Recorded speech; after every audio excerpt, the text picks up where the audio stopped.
They want to meet with you today, Mr. Secretary. I'll host it in my office. Will you commit to meeting with them?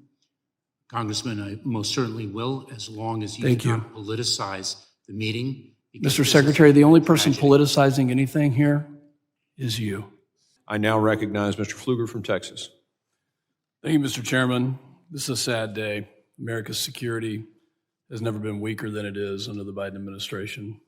In your reign as Secretary of Homeland Security, on March 13th of this year, a Texas DPS trooper attempted to stop Rashian Comer for speeding, and Comer refused to stop, and a reckless high-speed chase ensued. And at one point during this chase, the suspect began to nonchalantly live stream himself driving at 105 miles per hour and evading the police officer behind him. At the same time, a 71-year-old grandmother and her 7-year-old granddaughter were on their way home after a play date.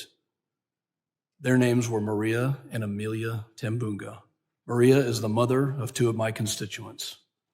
As Maria passed through the intersection of State Highway 163 and I-10 Service Road, Comer blew through a red light and struck Maria and Amelia's vehicle. They were pronounced dead at the scene along with 2 other people. After law enforcement secured that scene, it was revealed that Comer was a human trafficker smuggling 11 illegal aliens in his truck, evading the law.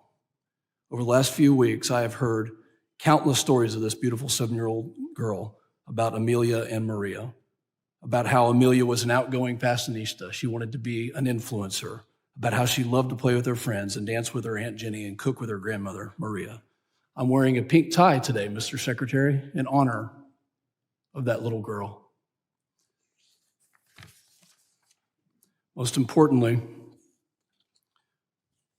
Mr. Secretary, the Tambunga family is here today.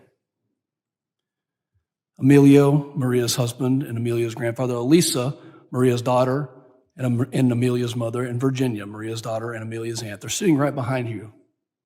They came here today because they want answers. They came here today because of the failures of you and your leadership. They came here because they want closure. They deserve answers.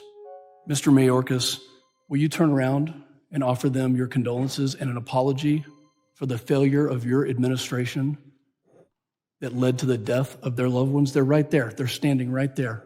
Congressman. Mr. Secretary, they're standing there, and I think they deserve an apology from you.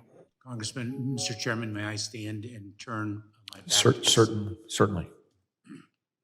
Our heart breaks for your loss.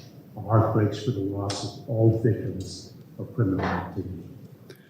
It is a failure of the policies that have allowed hundreds of thousands of families to go through this grief. They want to meet with you today, Mr. Secretary. I'll host it in my office. Will you commit to meeting with them?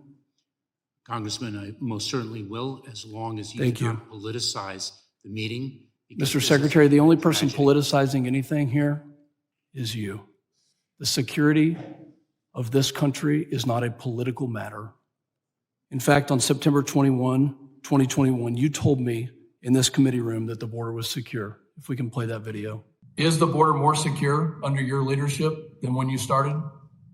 Congressman, the border is secure. We're executing our plan, and I've been very clear and unequivocal in that regard.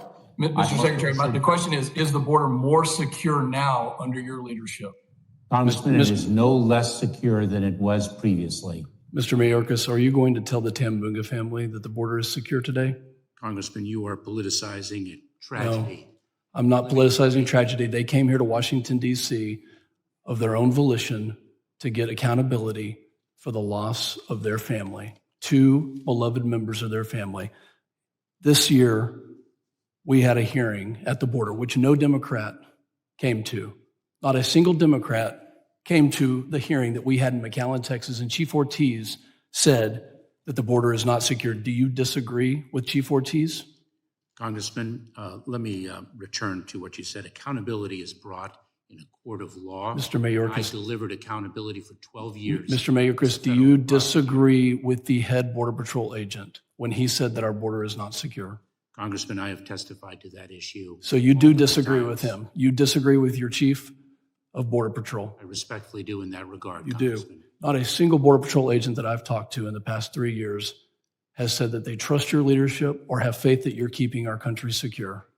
I look forward to the meeting with the Tambunga family and coming up with real solutions. And I hope that all of my Democrat colleagues will meet the Tambunga family and listen to their story and understand the things that are happening in my state and in others because of the failure of these policies. And we have the answers right in front of us. I hope that every one of you will do that. You had the opportunity in McAllen, Texas, and it's time to meet with them. I yield back.